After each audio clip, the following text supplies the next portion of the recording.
Welcome to the Children and Families Committee. Glad to see so many people are interested in this very important work that our committee is doing. As you know, we had a robust study committee this summer, and we had some recommendations, and some of those are turning into bills, and then we have some other bills. So I expect this committee to be very busy this session. Today we have 5 bills, and they're not necessarily going to be in the order that's on the agenda, but we'll do the hearing-only bill last, and the purpose of that is just to get testimony and figure out kind of what issues people have with that bill. So what we're going to do now is I'm going to ask Senator Burns to open us in prayer, and we'll get started. Thank you, Madam Chair. If you will bow with me.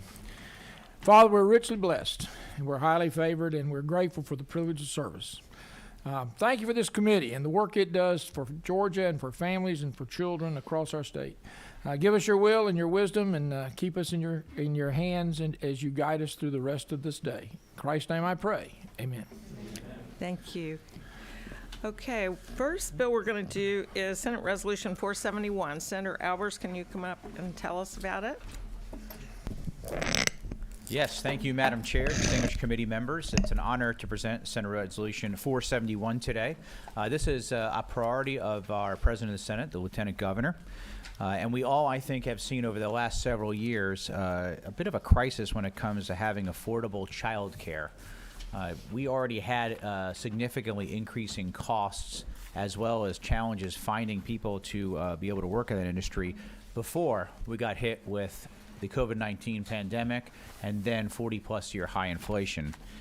That combined now with a loss of federal funds that were there for a couple of years really put us in a mode where we need to spend the proper time and attention looking at the options we can to support those who have everything from a nursery preschool all the way up to pre-K or after school availability. Working parents need that child care. Of course, we know the tremendous benefits for kids that get that early education at the youngest of age. And I believe creation of this study committee will be able to work with all the wonderful groups. Many of them are represented here today. And I asked them if they just give you a thumbs up rather than all coming and taking time away from your precious committee, because we're going to need their testimony when it comes to the actual study committee more than we need it here necessarily today. And that, I would yield to any questions and ask for your favorable consideration. Thank you, Senator Albers. Any questions from the committee? Okay, good job. Senator Estevez. I did have a question, Chairwoman. Chairman, appreciate you bringing forward this legislation. Think it's an important topic. I did want to emphasize the importance of when we're hopefully speaking as this is already passed, as if this is already passed, when we're talking about child care, exploring ways to continue to improve and ensure that our children that are receiving those services are learning while they're there, so that we're investing in our future. And wanted to comment on that because as we're trying to expand access, also improving the quality of access is vitally as important. It's an excellent point. Thank you, Senator. Anybody else? Okay, at the appropriate time, I'll entertain a motion. Okay, Senator Hatchett, Senator Robertson, second. Any further discussion?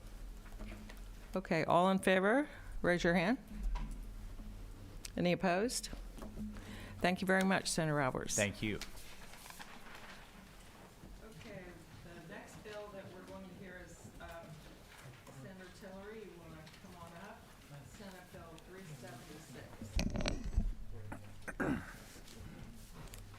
Go right ahead. Thank you, Madam Chair. Thank you, members of the committee. The chair lady spoke to you already about your study committee that many of you served on over the past year. And the recommendations that created Senate Bill 376 come from the study committee work that this committee and others did in the off session. Senate Bill 376, in its simplest form, attacks issues of permanency that were identified by that study committee in various sections, and I'll try to walk you through them the best I can. Section 2, specifically, is aimed at, well, let me back up even more. I think it's better to provide even a bigger picture. 8 years ago, when I was blessed to come to this General Assembly, we had over 13,000 children in foster care. Our state population has increased by over 1 million in that time period, yet we've been able to reduce the number of children in foster care by almost 2,000 since then. We're between 10 and 11,000 in foster care today. And that's because of the work of this committee and many others to attack issues concerning termination of parental rights, permanency, provide other options for families to be involved in taking care of children who might end up in our foster care system. And I give that credit for all that to you. Thank you for allowing me to be a part of it. One of the things we realized, and that the nation has realized, and federal code dictates, is that it's best if we are able to leave children with at least family members. If they can't stay in their own home, maybe family members would be the best fit.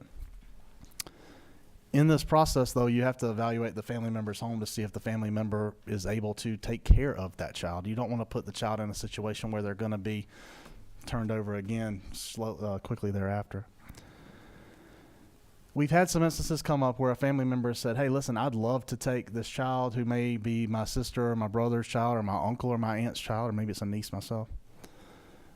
And in those situations, they may not be able to take that child immediately. I say, hey, listen, I can do this, but it's going to take me 3 months to get ready to do that. The state, at least I believe, if it still feels that it's in the best interest of that child to be placed in a home that is with a family member. So what Senate Bill 376 does in Section 1, it says, hey, if you've got a relative who's presenting interest in being a foster parent in this instance, we're going to go ahead and check that home out now. What happens sometimes in this process is you say, hey, I'd like to be a foster parent in 6 months. We wait till the 6 month time frame and then we check out your house. Well, then that takes a period of time to check out the house and make sure everything's fine, the things you have to do to be a foster parent. If we could go ahead and check out that home early, then that home is ready when the life situation, life circumstances align for that relative to be able to adopt. In Section 2, we tackle another issue that this committee's identified concerning permanency. There is a debate among judges that has been raised in your committees and then before the legislature as to what constitutes appropriate progress being made on a permanency plan.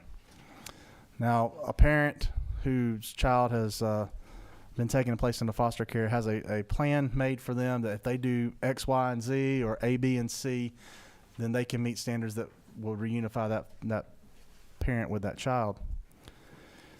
There's been some debate and some differences in cases that would say movement on one of those items, just maybe letter B, is progress that would prevent the termination of parental rights. There have been other courts that have taken the position that you need to be moving on A, B, and C if you're going to want to show that you're moving to complete your permanency plan. So on lines 95 and 96, what Senate Bill 376 does is lays out that a judge is going to make a decision about whether or not there's been substantial progress towards the completion of the plan. I've kind of spoken in abstracts about this, but let me maybe make it a little bit more specific, if the chair lady will allow me. For instance, suppose a permanency plan said that a parent was supposed to, one, complete a drug test and have no drugs in their system. 2, was supposed to have a job in place. 3, maybe have a safe house with a bed where the child could live. And 4, attend regular visitations with the child. The parent moves on none of the first 3, but shows up every 3rd or 4th week for a visit. The question before the court is that progress along the permanency plan for which parental rights should not be terminated, or is that not? And courts have come down different ways. So what we tried to do in lines 95 and 96 is talk about, instead of progress being made, talking about substantial progress. And then later on in this bill, you'll see where the judge actually makes findings each time as to those items of substantial progress. Someone brought up with me in the hallway as whether or not this was a department bill. It's not. I turned and asked the department a question just a second ago before I presented. It was how many children are in foster care today. This bill also puts a burden on the department, and you'll see that in lines 111 through 116. If a judge makes a decision at the 75-day hearing that substantial progress towards completion of the case plan is not being made, then there is an immediate duty placed on DFACS to contemplate, to revise the case plan and to move down the next path. This isn't something that we want laying out. Remember, 75 days, that means the child has already been in our care for 2.5 months. That's half a semester of school. And I've watched this personally. I know you've watched this in your lives, that this isn't something that we need to let drag out over 18 to 24 months if we're having early decisions that tell us that we can make those decisions quicker.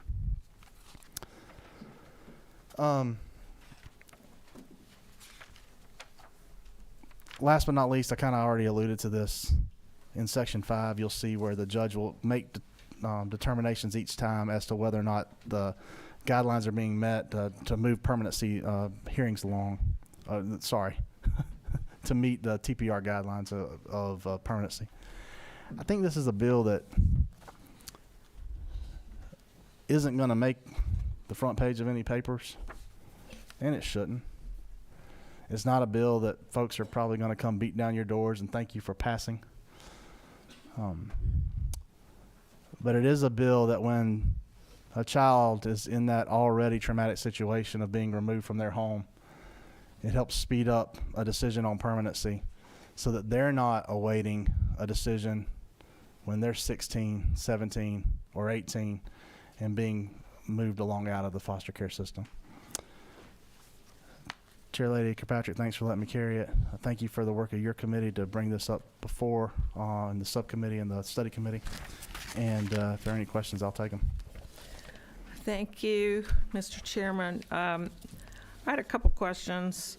One is, you didn't really mention the guardian ad litem part of your bill on line 298, 297, 298. And then well, you can answer that, and then I got one more. And my board is lit up, so be ready. What part in specific do you want me to talk about on 297 and 298? So how do you feel that that benefits the process? Does that speed things up to have a guardian ad litem appointed? That's starts on line 293 from the LC number I have, LC 520375. Am I looking at the right thing? Mine on 293 through, and again, if I have a different LC number, you tell me. On 293 through 299 relates towards He needs a copy. something a little bit differently. Okay, I have 0375. What did you say you have? 520375? Yeah, that's the same one. It's the very last I'm part of sorry. section I'm 5. I'm sitting here thinking about the 15 days and the 30-day period. I'm like, that applies to the judge, Your Honor. Madam Chair, I'm sorry. That's okay. If DFACS is not in a position to file for termination of parental rights, then a guardian ad litem may file that on their behalf. The guardian ad litem's stated statutory purpose is to look after the best interest of the child. And if that interest is better served by the guardian ad litem than by the department, then we should allow the guardian ad litem to move in that role. Okay, and then my other question is we don't have any judges signed up to testify, which is interesting, but I wanted to see if you'd heard anything from the judges. Does this impact their discretion? I don't know that there's been some comment that I have heard from judges that this is already allowed by law, that they already have the discretion to do these things. If that's the case, then I'm glad to see that we might not be making so much of a change in their everyday life. I do think this provides them a little bit more clarity and a little bit more leeway when making decisions that they would look at if they felt perhaps than that ABC scenario I gave you earlier. They say, hey, this parent's moving on item C, but not on A and B, but this is still progress on the case plan. Am I allowed to terminate parental rights, or what? and do what I think's in the best interest of the child, or am I hamstrung by the code? This clearly allows the judge to make that decision as to substantial progress. Substantial progress is not defined. I'm sure it will be defined by the courts in the next few years. But I do think that just using Webster's, substantial progress is clearly going to allow for more judicial discretion than the current code would allow. Okay, we've got lots of people who want to ask questions. I think Senator Estevez, are you 6? Oh, no. Six. It's me. I'm 6. You're 6, okay. Go right ahead. Thank you, Madam Chair. And thank you, Madam Chair, and thank you, Chairman, for bringing this bill. I appreciate your dedication to this work and to the foster care system. My questions are around line 48 through 52. Can you talk a little bit more about the 6 months that a family member has to make a declaration, I guess, of active and present interest? Can you talk about why you limit it to only 6 months? Well, I actually think that we're doing it slightly differently. So what we've seen in some instances is that when a family has said, hey, listen, I'm interested, but I'm interested 6 months from now, the department does not go ahead and make that study. Mm-hmm. And what we're asking the department to do is, hey, go ahead and check out the home. There's different things they check out. They check out the safety of the home. They check out if you have a pool, is there a fence around it? If you have firearms, are they in a locked position? If you have other safety hazards around your home, you have time to fix them. And those don't happen overnight. Sure. So that provision is actually meant to allow the department to go in quicker, make a determination, so that if the life circumstances line up for that relative to be able to then take over the care of that child, that we already have all the box checked that we have to from a regulatory purpose in federal code. Right. So I understand that piece of it, the evaluation part. It's line 51 through 52 where I get nervous because it says that the opportunity for an evaluation by DFACS and permanent placement of such child shall be lost. So in other words, if a grandparent who didn't know that a grandchild had been taken, maybe they didn't even know they had a grandchild, if they find out in month 7 that a grandchild is in custody, according to this, their opportunity for permanent placement shall be lost. And to me, that the last thing we want is for a grandparent or any family member to be blocked out simply because they didn't know or weren't able to show their present interest within that 6-month time frame. Totally understand. I'm not trying to block them out. Mm-hmm. We're trying to provide some type of clarity so that the department's not stuck in a perpetual system of, do you go back to the family each time? But the provision is not meant to block them out. So am I misreading it when I say that it blocks them out after month 6? The reading that you have, I would be fair to amend. It doesn't bother me to amend those. Okay. Okay. Thank you. Senator Brass, are you 12? Yeah. Senator Brass. Thank you, Madam Chair. Thank you, Chairman, for bringing this bill. I do have some questions, mainly in Section 1. So if you'll remember back about 5 years ago, I actually did a bill that was to help, well, it did a couple things. One, it was really to give the judges more discretion on determining permanency, and we wanted to focus solely on what's in the best interest of the child. And so we gave foster parents a little bit more standing in those cases. We gave the department clear instruction on when they could stop their search for a relative, because under the old code before that bill passed, it was kind of indefinite. And so I guess my concern really is in your Section 1. I do feel like we're taking a little bit away from the judge's discretion, that we gave them more discretion back then, because one of the issues, in talking with a former juvenile judge when we came up with that bill, he had a family member out of Kentucky show up. He had already ruled in favor of the foster child. A family member showed up out of Kentucky, had never met the child. They took the child from Georgia to Kentucky. Is that in the best interest of the child? And the judge thought not, but by law, that child had to go to Kentucky. So, so we did give the judges a little bit. Actually, we gave them a lot more discretion. I do. Can you kind of help walk me through how this? And I think the Madam Chair touched on it. But how are we not taking some of that away? Because I feel like we are a little bit. Gotcha. In section 1 specifically is really allowing from the quicker evaluation of relative homes. So I don't know that we're limiting anything in section 1, except perhaps for what the senator from the 41st may have brought up. And again, that's why we're in the committee process. Happy to consider those amendments if that committee wants to do so. I don't think we're limiting it otherwise. If there are other things that you think we are doing, more than happy to consider those changes as well.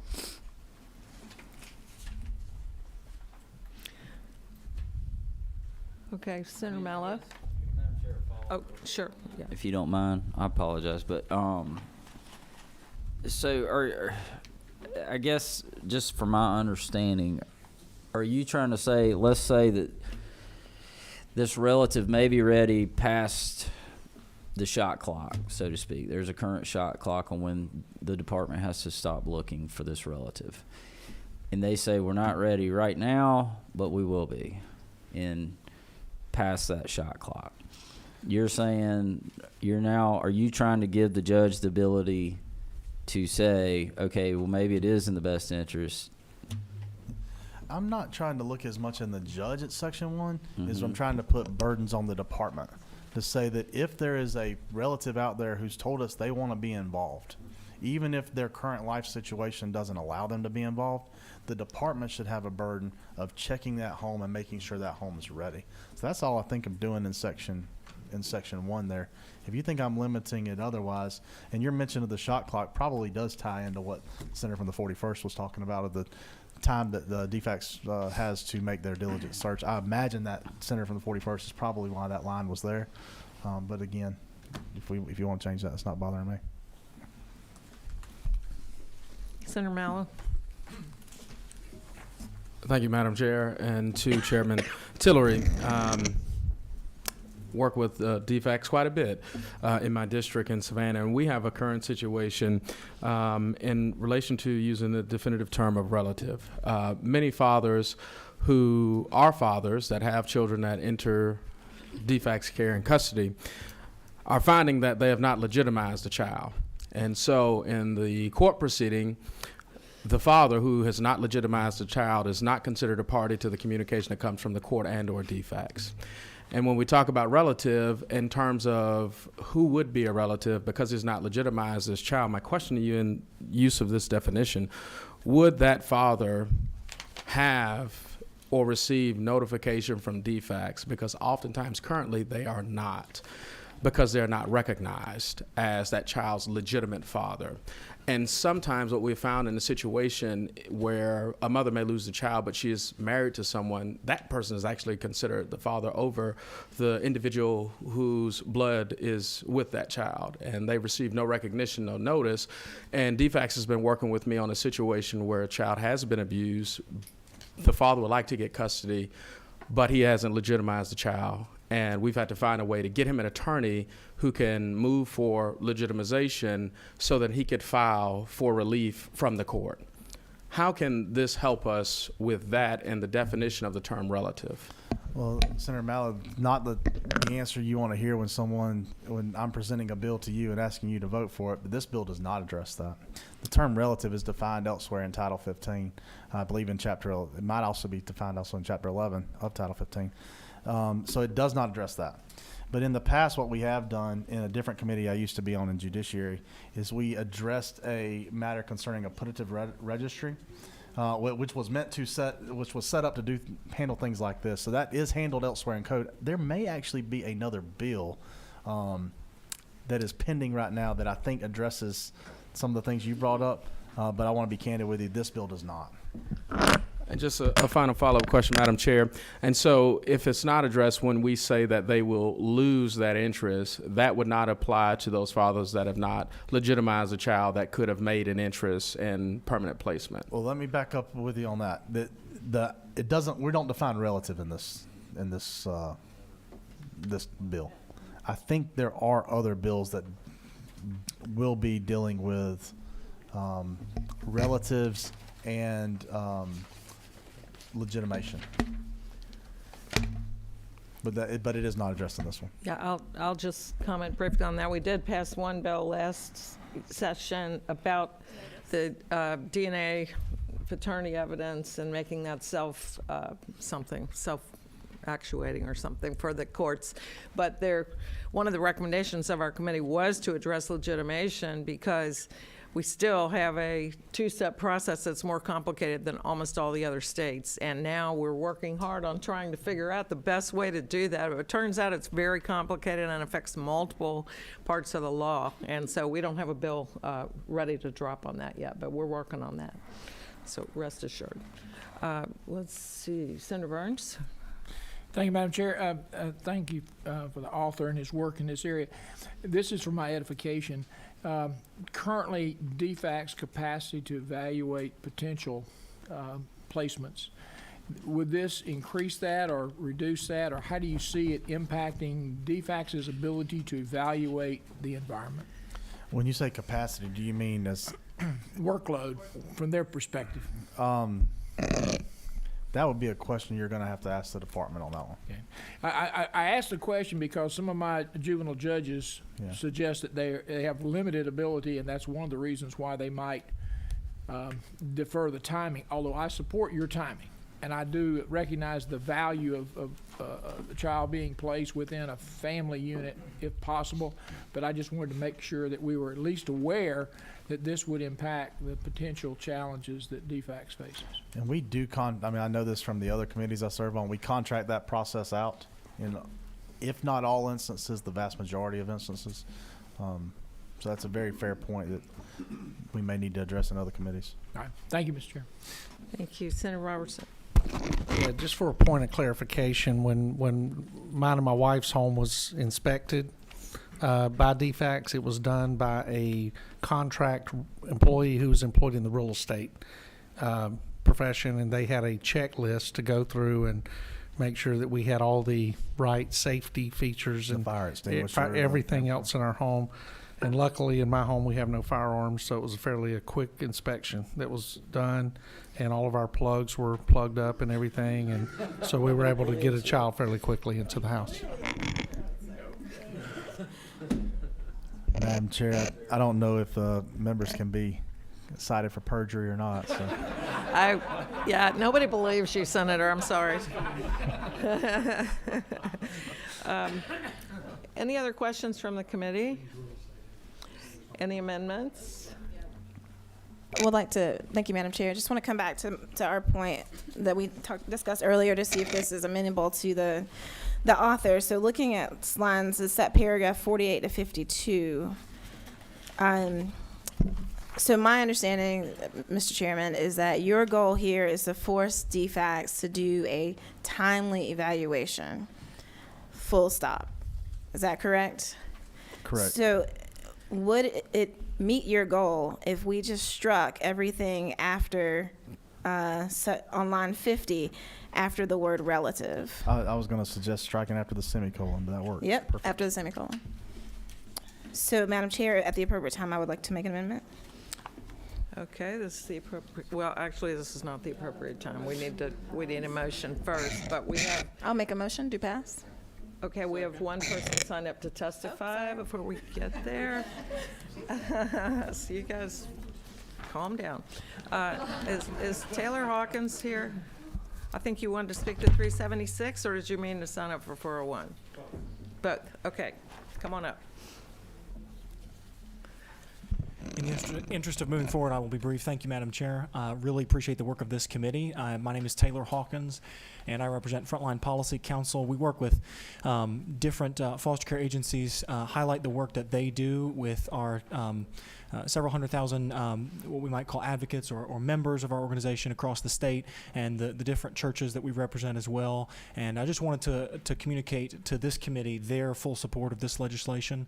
I did have some questions about the section that is being addressed with the amendment, so perfectly supportive of that. But just wanted to communicate the organizations that we work with their full support of the intent and the verbiage that we have and are contemplating in 376. So we appreciate the work of this committee and would like to recommend do pass on SB 376.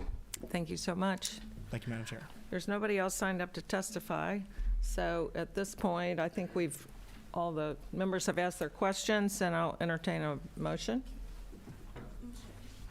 Motion to pass. Okay. Okay. Madam Chair, but What's that? Did you second? Who seconded? Yeah, okay, okay, okay. And at this point, amendments, oh, you wanted to say something first? No. we'll go forward. You want to wait and see what the amendment is? Okay. Sarah Jackson? Yes, thank you, Madam Chair. I'm not 100% where I want to be, I don't think. I'm concerned about this time frame of 6 months, that if we leave that 6 months time frame in there, that it'll continue to block families out. So here's what the amendment I would propose is that we would, on line 49,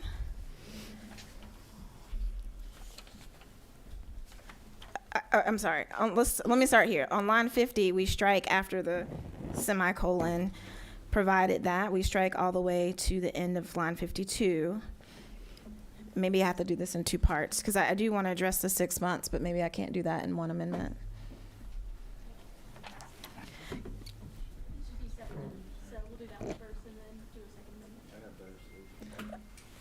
By all means, the rules You wanted chairman. to This discuss is- her amendment? I want to discuss all amendments. Says the rules, Chair. Number 12. Thank you, Madam Chair. Look, I want to get there on this bill, and I'm not there. I know where he's trying to go, and I think I want to help him get there, and we all want to help him get there. I think trying to do this on the fly may not be the wisest path forward, so I'm going to just make a motion to table, and we can work on this, and I really do want this to pass, but we've got to get it right, and I don't want to rush it. So I've made my Is there a motion. second for that? Second, okay. I think we need to vote on that. So with that, let's vote on that, because that takes precedence over the other motions. So all in favor of tabling, raise your hand. Any opposed? How many is that? Did everybody say yes? No. I'm against putting the table on that. I think we can do this now. Let's do that again. I don't think we got a good count. If you are for tabling, please raise your hand. 2, 3, 4, 5, 6, 7. And if you're against tabling, raise your hand. 7 and 2. Okay, so, Mr. Chairman, can you get with the senator over here to address concerns? Yeah, happy to, and We can bring it back as soon as Thursday if you'd like perfectly to. fine. I do want to say to the committee, though, as I sat and looked at, I think that the provision that you were talking about with the issues being that you were wanting to strike after the semicolon pertains to the written notice that goes out to the family.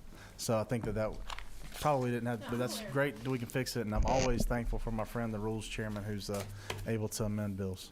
I think you can get this in a little bit better shape, and if you want to come back on Thursday, we'll do it then. Thank you a lot. And luckily, he has no budget. Thank you. Okay, next, we're going to do Senator Watson, Senate Resolution 474.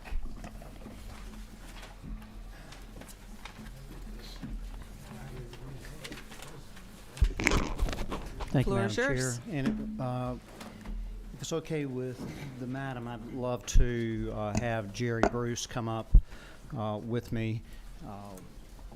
Related that. That'd be he is- fine. He is. He's with the Child Advocate Services. Did I say that right? The Office of the Child Advocate. The Office of the Child Advocate. So we're looking at Senate Resolution 474 LC 570007.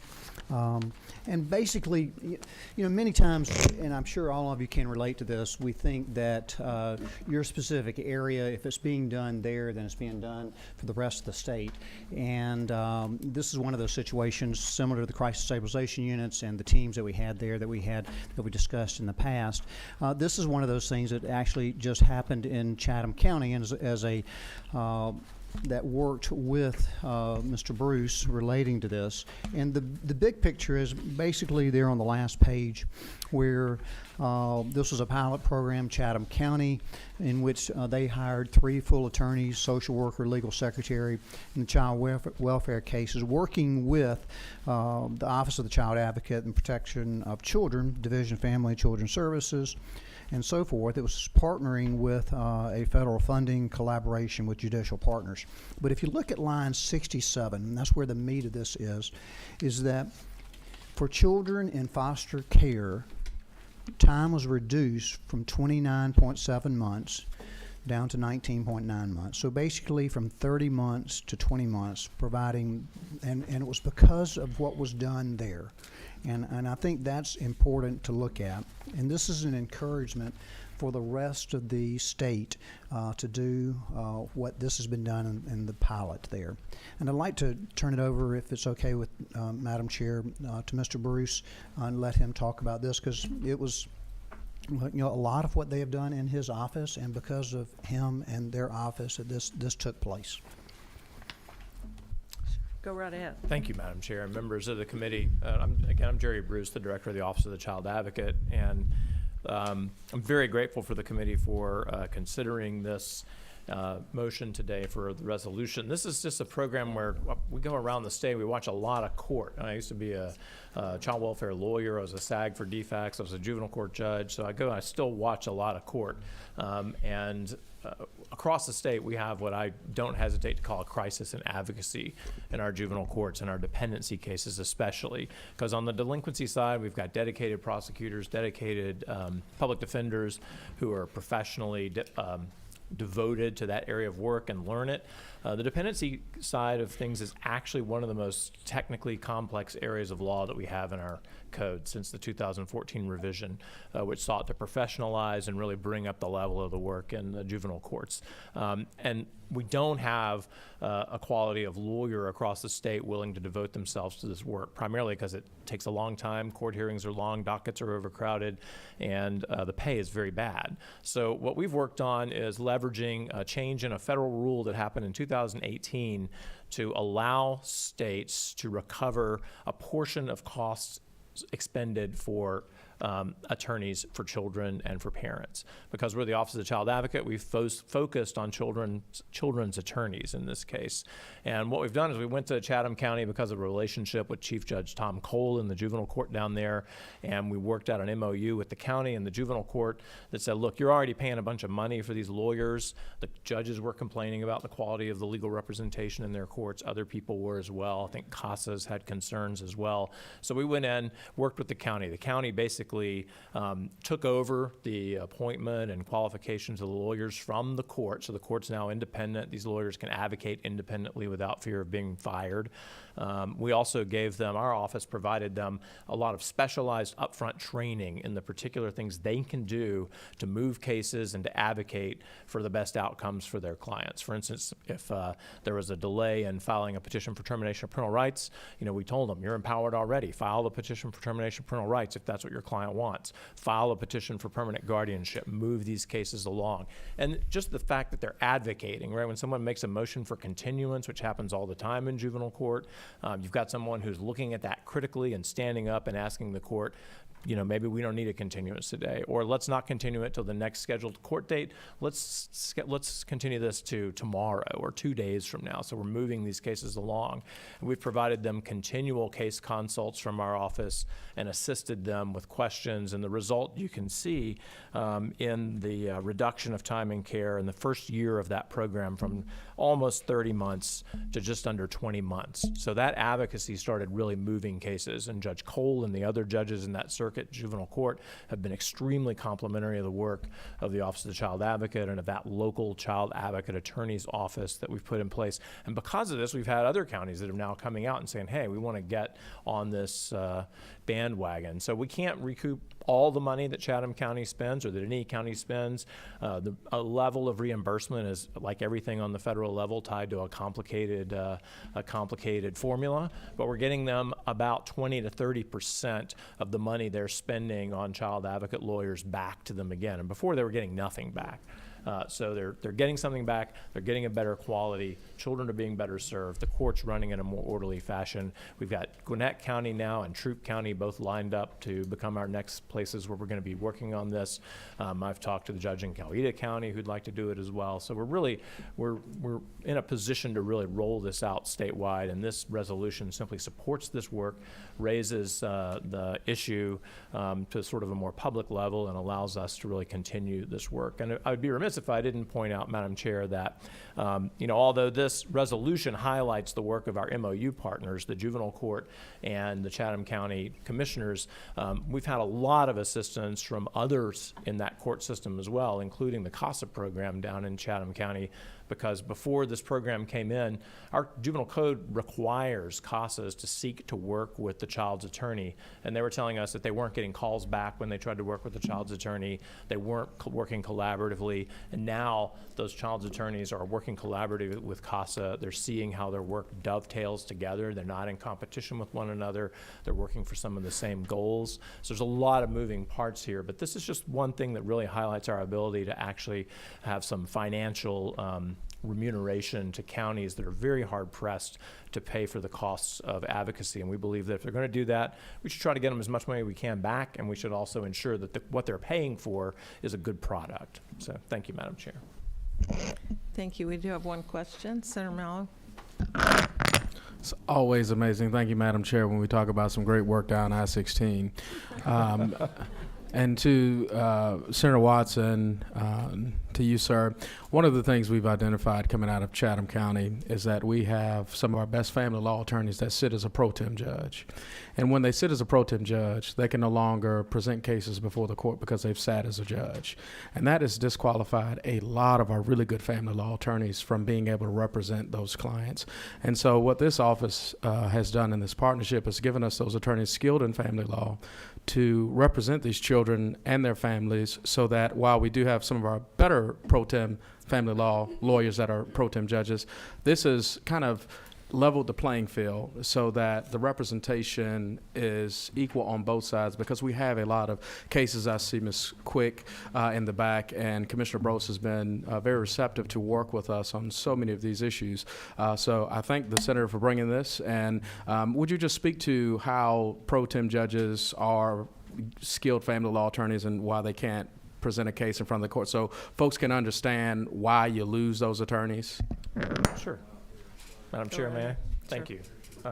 Senator Mallow, and members of the committee, the basic issue is just one of conflict. So once you sit as a pro tem judge in that case, in that county, the best practice is for you not to be taking cases there. So you're not sitting as a judge on Monday and arguing cases in front of another judge on Tuesday with one of your colleagues on the bench. So it's just a clear conflict problem. And you do have a lot of really skilled attorneys in place, especially the larger areas like Fulton, DeKalb, Savannah, places like that, where they need pro tem judges to help them with their heavy caseloads. And so that's a really great resource that they have, but then that takes them out of the pool of eligible attorneys, which is already vanishingly small to begin with. So.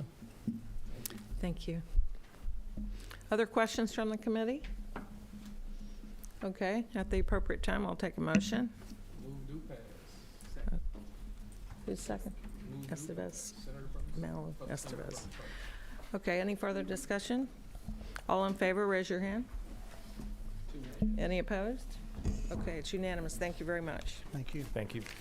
And we've got two more bills, and they're both my bills, and so I'm going to ask Senator Hatchett to step into the chair role. But before I do that, I want to point out to the committee members, you've got a few things in your folders that you might need for reference, and we'll leave them in the folders for future reference. One is definitions that you saw last session. One is a court flow chart, which might be helpful in understanding the process. And then you have code sections that are relevant to Senate Bill 401 that we're going to be talking about. So with that, I'm going to go down there.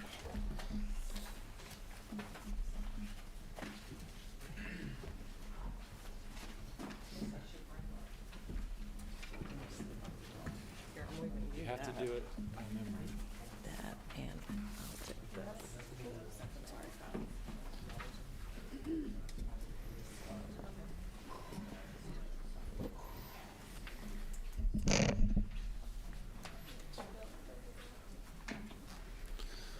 All right, Madam Chair.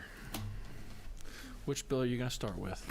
Senate Bill 387 is the one we're going to do first, and that one is a direct result of the work of our study committee that we did over the summer, and it has to do with state IDs for foster kids.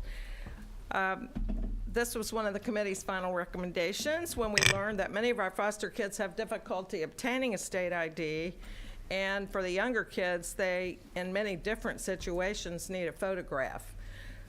This has been addressed by states in different ways, and the model that we chose is from Arizona.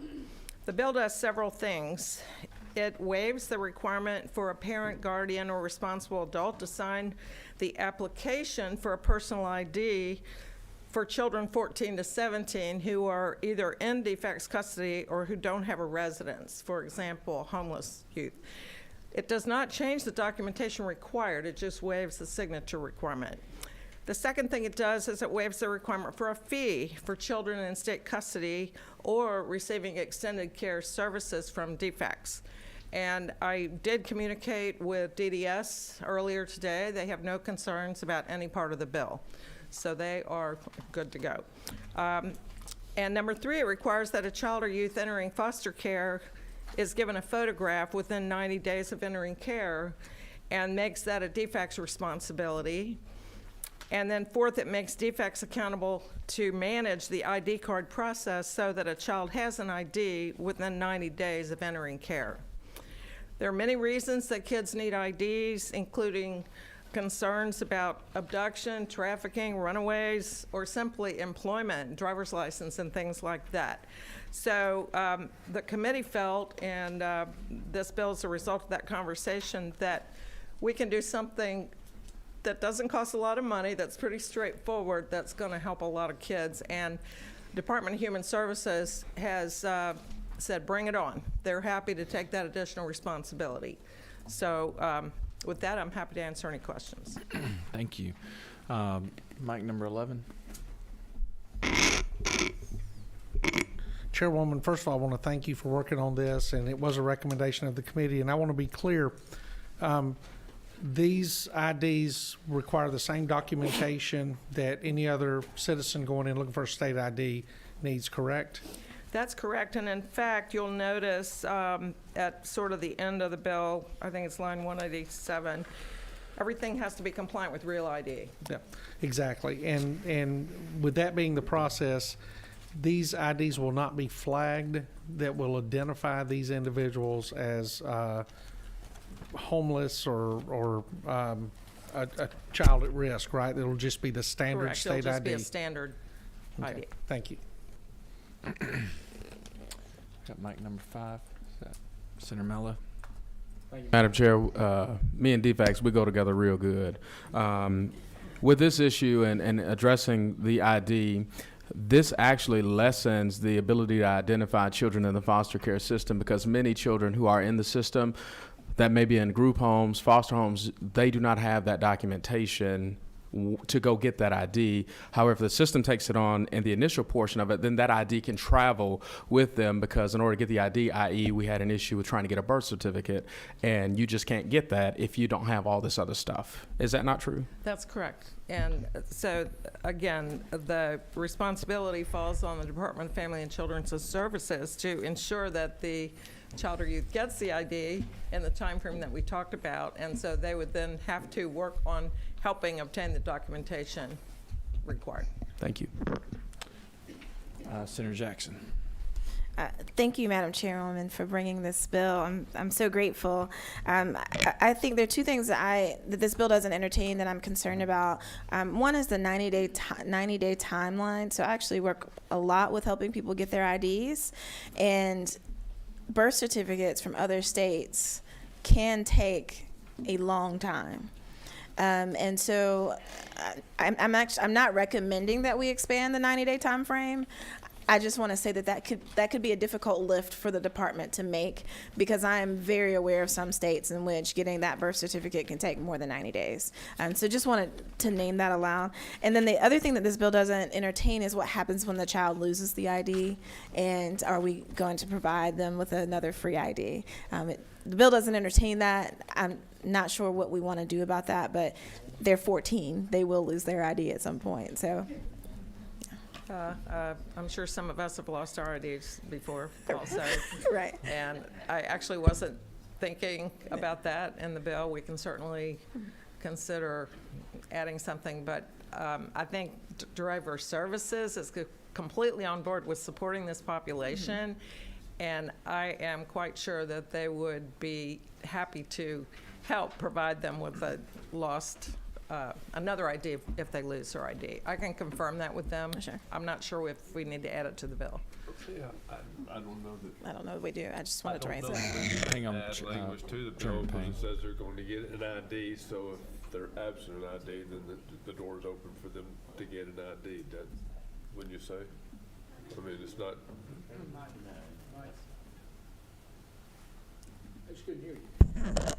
There you go. Is that better? Again. Yeah. Okay.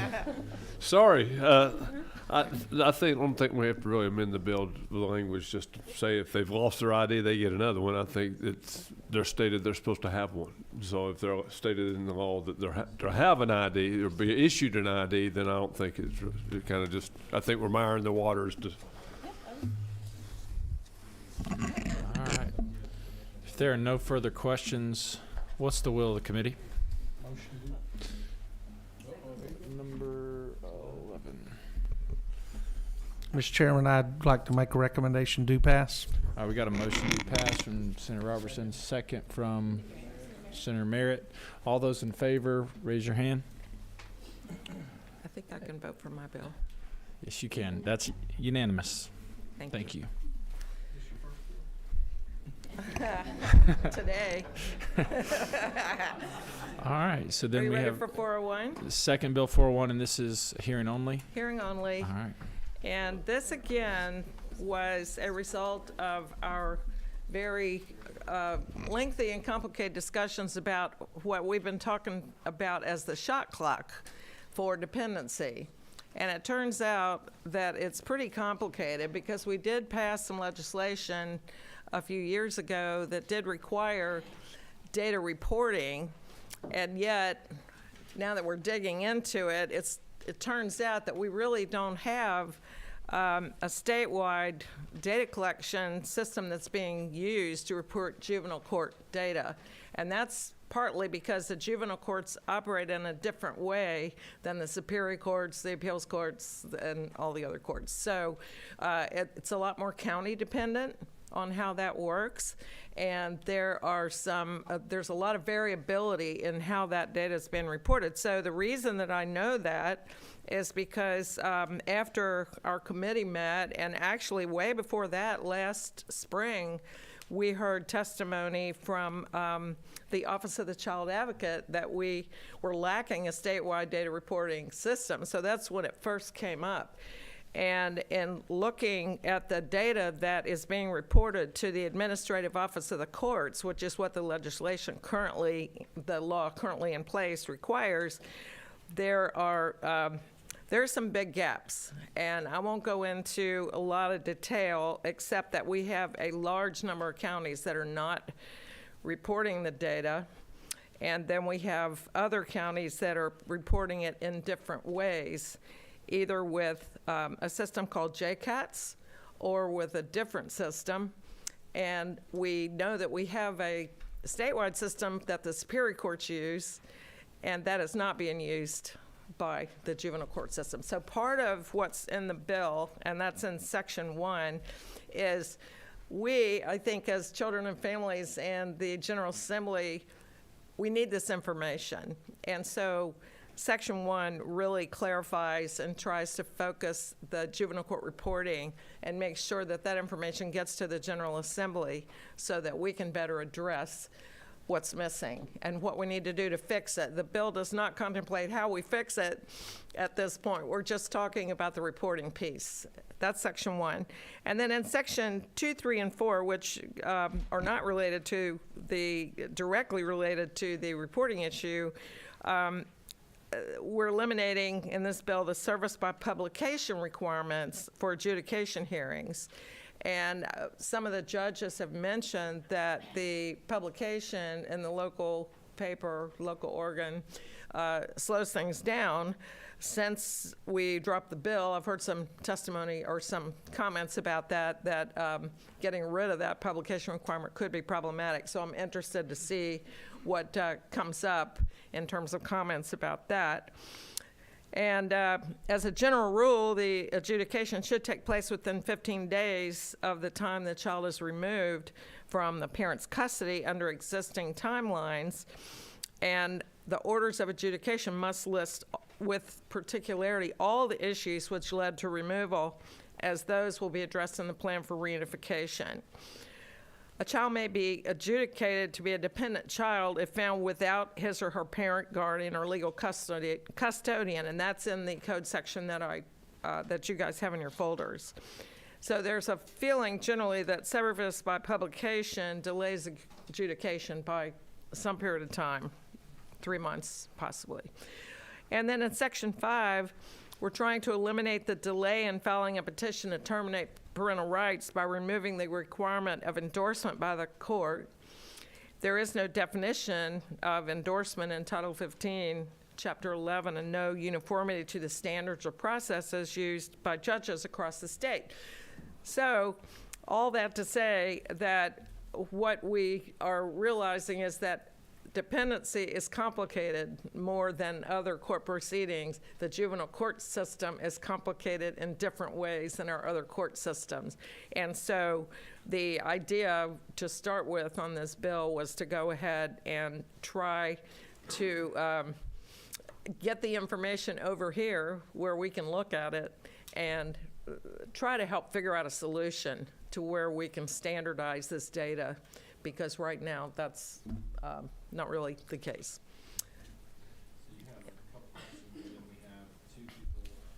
You have a couple questions, and we have 2 people signed up to speak. I'll go to Senator Robertson first. Thank you, Mr. Chairman. Madam Chair, have you looked at the JCAT system? I've got information from the JCAT system. And you said there's another system that's currently being used? Well, there are several other systems that are being used. Okay. And then there's a statewide system that the Superior Courts use. Right. The information I have, and to be clear, JCATS would do what is in the legislation, I think on line 18, starting after 2021, each clerk of the juvenile court shall collect data on all cases in which a child alleged or adjudicated to be a child in need of services or delinquent child is placed in foster care and has been alleged, and all the way down to rules on line 21. Is that your understanding? That the systems we're talking about are supposed to house all that information? Well, I mean, it doesn't specifically refer to any particular. I said a system, not in the systems we're talking about. The information that's mentioned there is what's supposed to be stored in these systems? Yes. Okay.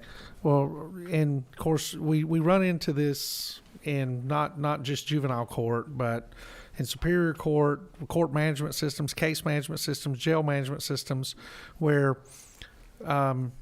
counties and districts and everybody else go where the vendor that they choose to go with, and what we end up with is a quilted system where information is not getting back and forth across. So I just, one of my counties, Muskogee, uses JCATS, and they just had a $100,000 upgrade to the software to make sure it pulls all this, and I pulled some information, and I'm not promoting a system. I want to be clear with that. But it says JCATS already covers a third of the 159 counties, which are the largest counties in most cases. So it covers 92% of the population that we're dealing with right now. And so, and whether we look at it as saying, okay, well, this one particular system has the majority, so why not expand it out? But I don't care. But what are we doing to try to put uniformity into this to where we can stop running into this problem all the time? And I know you and I agree that this is something that needs to be done, but are you aware of anything that we're doing to marry all these systems together? Well, what we were going to start with doing is trying to see what information we had and didn't have, and what we found out so far is that we have 110 counties that didn't submit any data as requested. We have 39 that responded with JCATS data and 11 that responded with other systems. And then we found out that there are only some of the counties, only a few of the counties that didn't respond have juvenile court clerks.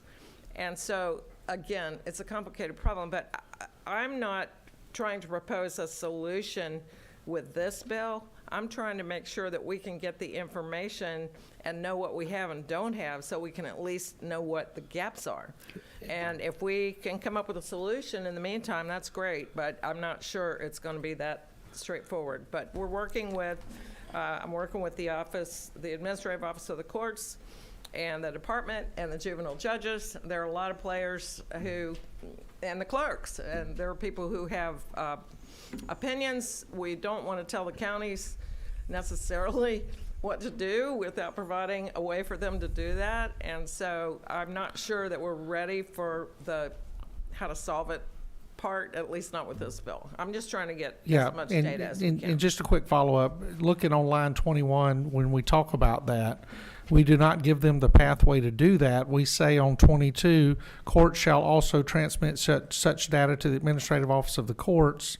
And then the next sentence gives a date, and annually thereafter, the administrative office of the court shall transmit de-identified data together with a comprehensive aggregated permanency report. But we don't give them, we tell them we want it, but there's, what we're saying right now is some of them obviously don't have the ability to, or the desire to put the information out there, right? Right.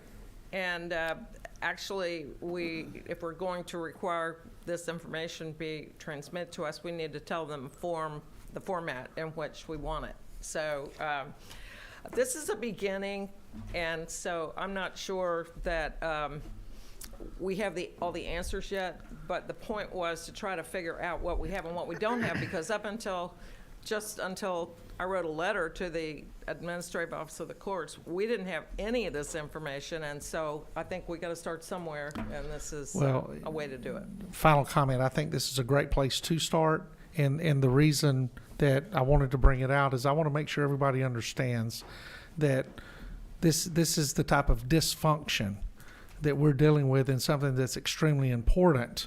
And sometimes, and my phone will be ringing in a few minutes, but sometimes it seems like we're very concerned about it, and some people in the 159 aren't as concerned as we think they should be. So I appreciate you starting the ball rolling on this. Thank you.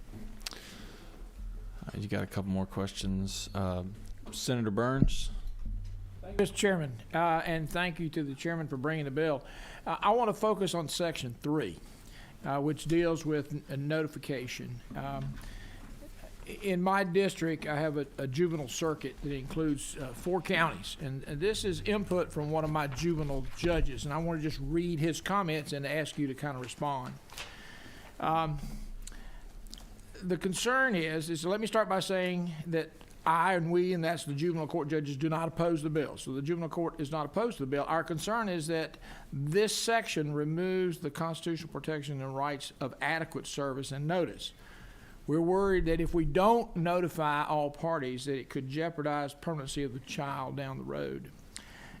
This judge is all for moving forward with adjudication, even when an absent party has not been served. We need to move forward for the child. However, I still believe that attempts should be made to serve the absent party. This can be done after adjudication. Again, completely eliminating the need for service might be a fatal error that could derail permanency. So how would you respond to that, Judge?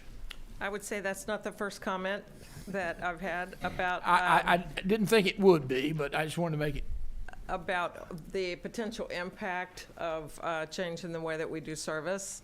And so that is exactly the reason that we wanted this bill to be hearing only, because we really need to gather all that feedback from people and then bring the bill back when we've heard all the commentary. Thank you. All right. Senator Merritt? Thank you. And thank you, Senator, for bringing this bill forward. My concern is in line with Senator Burns in removing steps of due process to make sure. I think removing this publication piece, I do think all attempts should be made to reach the parent, and some parents aren't involved for various reasons. I don't know, they might not.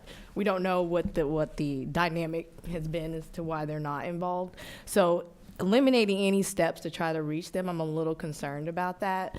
I think there's more cases of where publication is working than not. So that was just my comment. I would have some reservations about removing, what we're talking about, 44, the same section, 44, 45, 46. I hear you. Thank you. Senator Estevez? No, I'm not going to rehash the points that have already been made, so I'll defer my time. Okay. That is, I have a similar concern. All right. Senator Mallow? Thank you, Chairman Hatchett. As to when we talk about service by publication and you talk about the legal organ, we're talking about service in the newspaper, basically. Exactly. And so we have to figure out a different way to notify these parents, because I'm sure this generation of parents are not reading the newspaper and looking at the legal organ. And so even if you said certification by publication, that's literally just putting it in a newspaper, in which you would have to have the reasonable assumption that that parent reads the newspaper, has a subscription to see that their name is in the legal organ in that newspaper. There has to be a different way to perfect service, because publication is not the way to do that in these type of hearings, in my opinion, which I defer from my colleagues. And I hope that you can come up with some language that will cover different ways of publication before we get around to the final version of this bill. Because I agree with you that other than people sitting up here, there probably aren't that many people that read the paper and would see such a notice. I think Senator Burns has a solution down here. I doubt it, but I have an observation. Last year, we passed legislation where legal notices were not required to be physically published, but they could be dual published, both electronically and then physically through the standard newspaper organ. And I just point that out to say one way that we could continue to try to make individuals or parties aware of this is through more than one medium, and I think we have to pursue that. Thank you. All right, you do not have any more questions. You want me to yield the seat? Yes. And I'll have Emily Cook. Yeah, I'll come back up there since we're not voting today. Okay.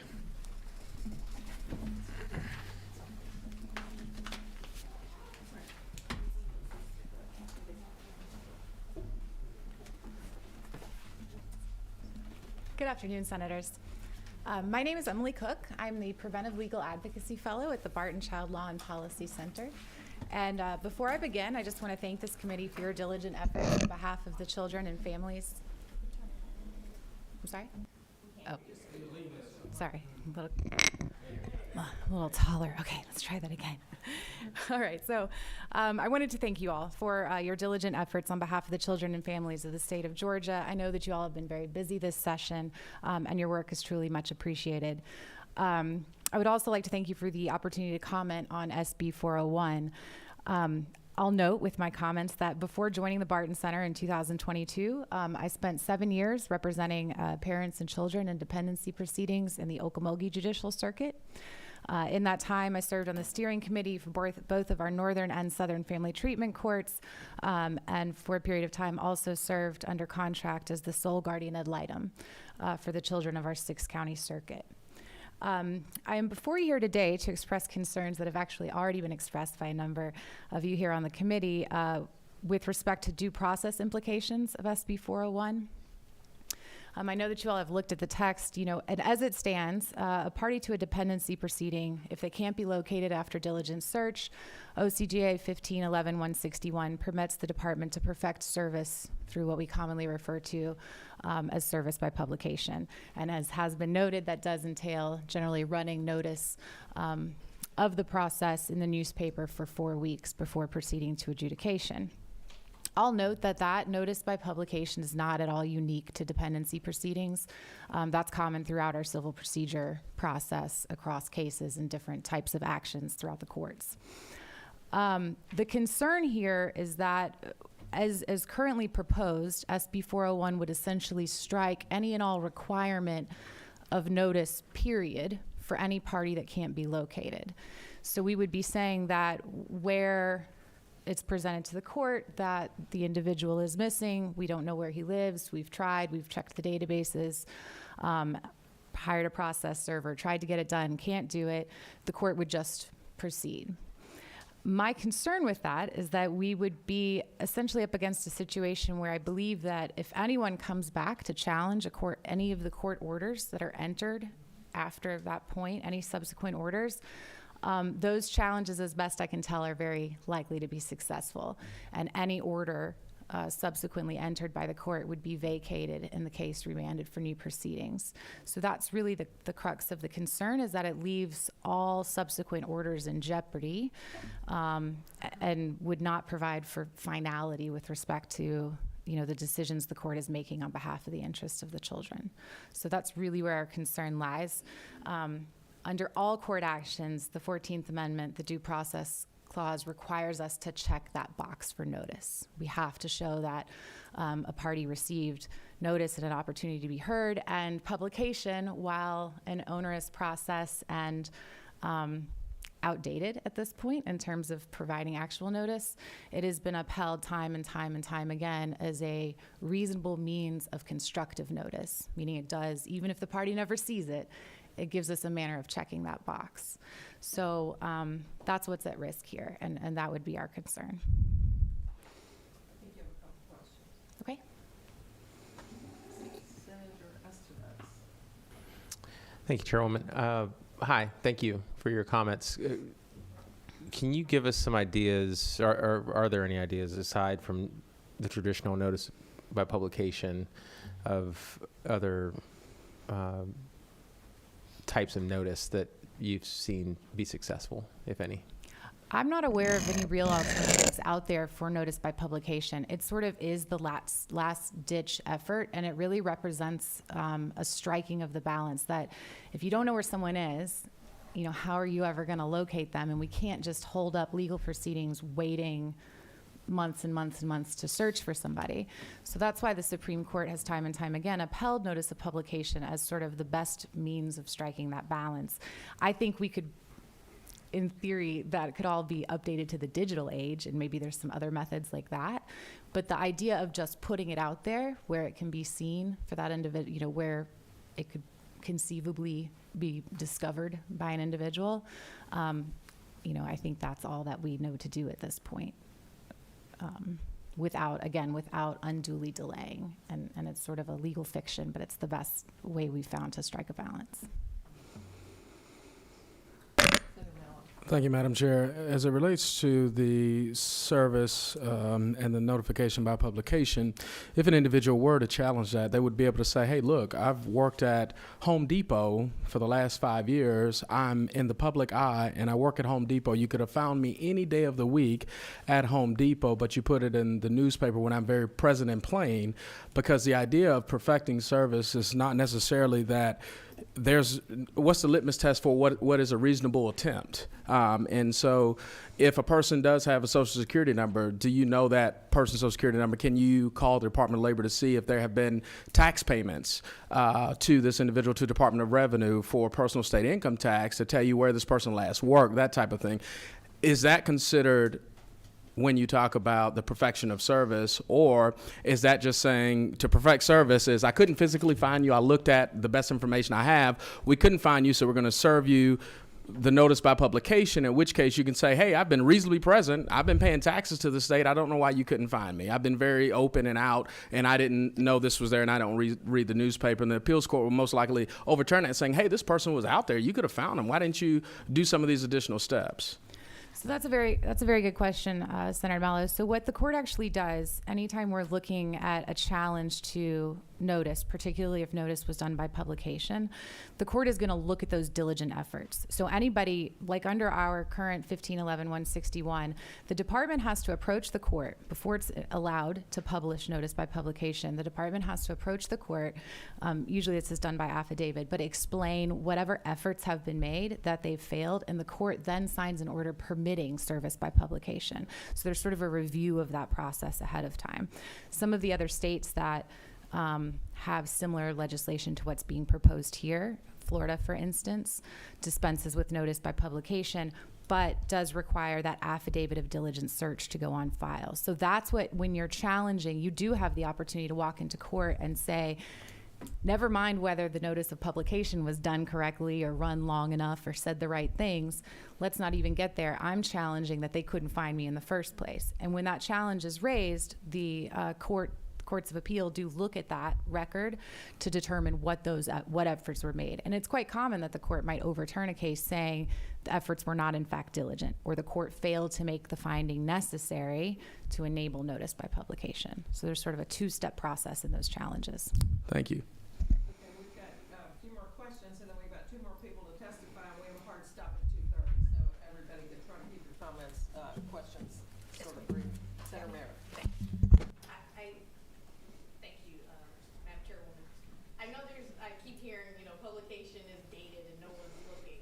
However, can you tell me, if maybe the person didn't see it, but maybe someone that they know or related to them has seen it? Has that been effective, or have y'all found that to be, even though that person might not be looking, someone related to them say, hey, I see your name here, it looks like this is concerning you or a family member? Yes, definitely, Senator Merritt. I mean, there are instances, I have had cases where notice of publication was successful, so the person found out about it.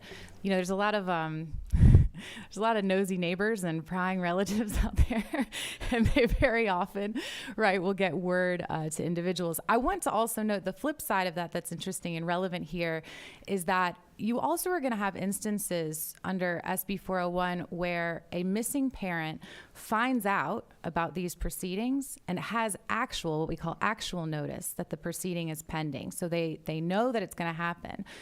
But this raises another concern. Because we have gotten rid of the notice by publication provision, that individual who has actual notice, if they do not appear for the hearing, so they know it's happening but they don't go, that individual can still come back and challenge notice because notice was not provided under the law. So the fact that grandma called the person and said, hey, your kid's going to be in court next week, does not alleviate the constitutional burden. The constitutional burden is on the party to provide it statutorily within what we consider to be reasonable and acceptable means of notice. So that would be another. So yes, some people do see it thanks to publication, and also it's still required even if they know about it by other means.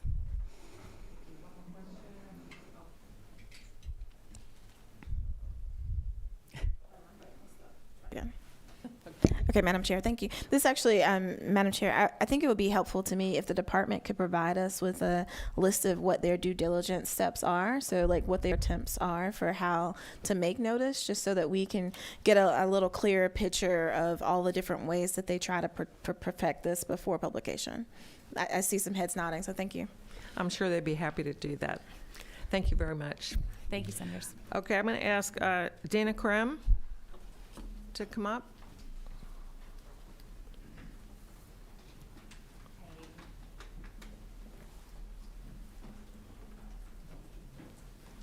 said you wanted to hear from the department, and I'm someone from the department. So, answering that Introduce call. yourself. I'm Dina Krim, and I am one of the DFACS attorneys for Georgia. I've worked in Cobb County as a SAG for 17 going on 18 years, and wanted to address some of the concerns that have been raised today, specifically about the service provisions of 401.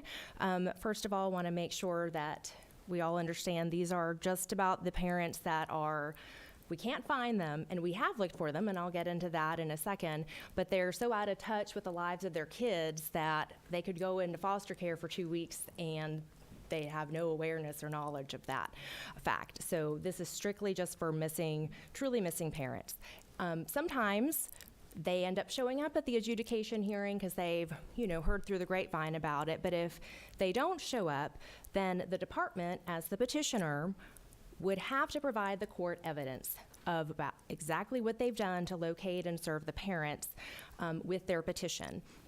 Did not specify whether that would be done with an affidavit or with testimony. Personally, I've done it both ways. I figured this way the court would have the discretion to decide which they prefer. They could maybe have a standing order about it, or they could just do it on a case-by-case basis. Examples of diligent efforts that I expect my case managers to make would be talking to relatives, looking up for last known addresses. We have something called a clear search that we do that is a database that only some of our workers have access to that gives them all kinds of information that shows up on private things about where they might be. We look at, Department of Labor to see, are they working somewhere that we can go find them? I've personally sent a process server to a strip club because I knew I had a parent that worked there, and to try to find them. Looking in the jails, seeing if they're in custody somewhere, seeing if there's the existence of a warrant, if they're on probation or parole, calling that probation officer, finding out what address have they given you, are they reporting?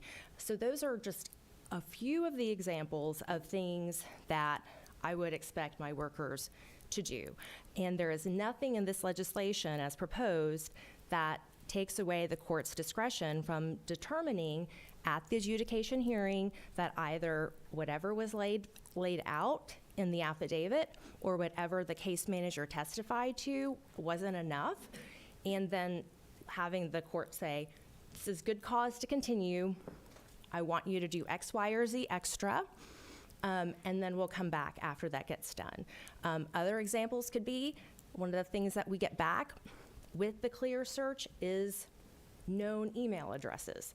So we could email them at all of those addresses so that the court can feel satisfied that we've done what needs to be done. Any parent that then subsequently shows up at a later date, they would have the right to petition then for a rehearing if they wish to do so. And this is legislation that is modeled pretty closely after existing statutory framework in Utah, and Utah specifically because that is a state that has really, really good permanency timelines. Their report card was off the chart. They were definitely an outlier in the country, and I was convinced it couldn't be because they just had better people and better judges and better parents, like that there had to be something more about why they were performing so well, and that there was something in the statutory framework, and I think this is one of the distinctions in their statutory framework that gets them there just a little bit faster. In that category of cases, we're talking about a difference of 2 to 3 months minimum of a time savings that gets you to disposition faster. I also wanted to highlight there is also a cost savings, not just in the attorney-employee time and preparing the publication documents and in actually facilitating the publication. Cobb County alone spent over $8,000 last year in publication expenses. Significant portion of that is attributable to adjudication publications, and anecdotally, I have a colleague in Cobb right now that has 2 pending adjudication hearings where she is currently having to serve parents out of country, and those publication expenses can be in the thousands per case, and that's currently a burden that that the taxpayers are expending. So just wanted to raise all of those issues. Any questions? Thank you, Ms. Krim. I appreciate you for coming forward. So can you just play this out for me? Let's say that we did move forward and removed notification of publication. Time goes on. Ultimately, parental rights are terminated. And this person was never, and we never publicized. We never gave notice in the first place. I know what you're going to say. I'm not talking about the TPR. We're going to have to do notice of publication. I know that, yes. But we didn't do it in the first step. So since we didn't, if we don't do it in this first step, and if we are considered not doing maintaining the constitutional rights of the parent at that step, if we get all the way through in the process, can that parent, this is 2 years later, 3 years later, can that parent come back and say, you never served notice properly in the very first adjudication process, so we got to start all over? Is that possible? Is that it's possible that challenge could be made. There's obviously no precedent for that in Georgia, and so that would be up to our Supreme Court to decide that. But I would argue that there would be some persuasive dicta for them to look at precedent from other states where this has been their practice for years, and it has been found to pass constitutional muster for those judges. Now, could we get a different outcome in Georgia? That is of course possible.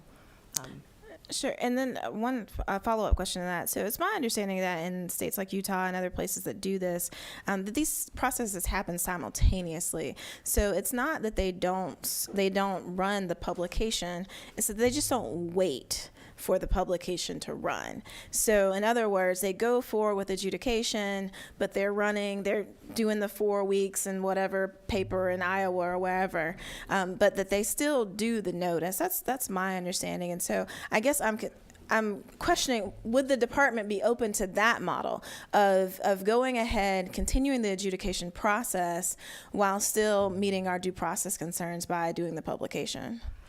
It is very possible that there are states that are doing exactly what you mentioned. I'm aware they are. I'm 100% that there are states that do that.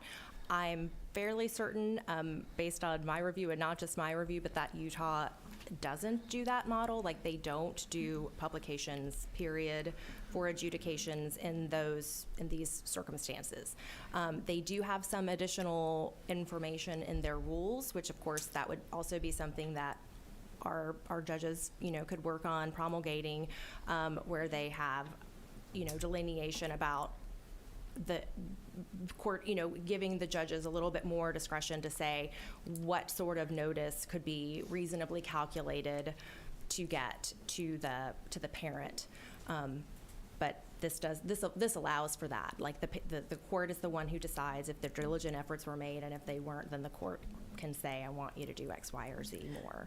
Right, but my question is, and maybe you're not the one to answer that question, but would the department consider a simultaneous track where we continue with adjudication while publication is actually happening? Because we have major concerns about due process here, and we have major concerns about adjudication being delayed. I wonder if that might be a happy medium where we continue forward while publication is happening. I understand you're not authorized to answer that. I'm not opposed, but I'm not authorized on that. And there would also be, I guess, issues of you'd have to figure out what the court date would be that you'd be noticing them to. So there would definitely be some tactical things you'd have to figure out. Thank you. I'm sure the judges are going to have some opinions about this too. Before we bring it back. I do want to make sure, I apologize, but that my understanding is there was a lot of upset initially. I heard even from judges and from other people in this room that had concerns that this was an attempt to take away publication for terminations, and so want to make sure. I think everyone now understands that's not the case, but I believe that was a lot of the source of initial. Thank you very much. Thank you so much. Mr. Hawkins, you still want to testify?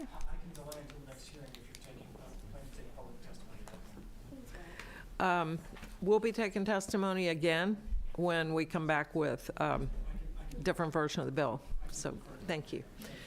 Okay, with that, just keep in mind, committee members, that the point of this was we identified in our study committee that the longer it takes to get a child in the custody of the state to permanency is bad for the child. And so we're trying to balance all of this out and try to find ways to get there as quickly as possible without jeopardizing anybody's rights. So please send me written feedback if anybody has any other concerns or approaches or language or anything you'd like to add to the conversation, and then we'll keep working on the bill.